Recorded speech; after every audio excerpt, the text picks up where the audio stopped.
ina zaki yanzu? Gurin yan wasan Hausa zaki? Ai ya zama dole mu neme su duk inda suke.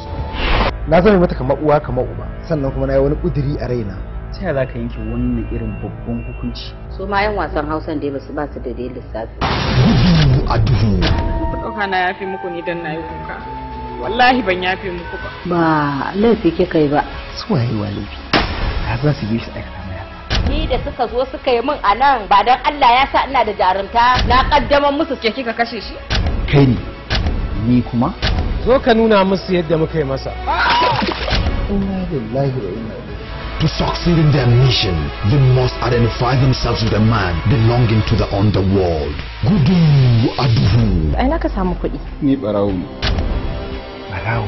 Wani barawo ne zai zo wajen nan sata bayan ga kunan ku ne manyan barayin. a wannan wa shine bulayi bara a kufai inda ake faɗa. Gudu Aduhu, special presentation from Kamfa Motion Pictures. Gudu Aduhu. Sir, this is our breakdown budget. Wai wace rana ne? Juma'a. Ba na taɓa littafi da biro. Ana Juma'a? Ah! Ya ka kure ni?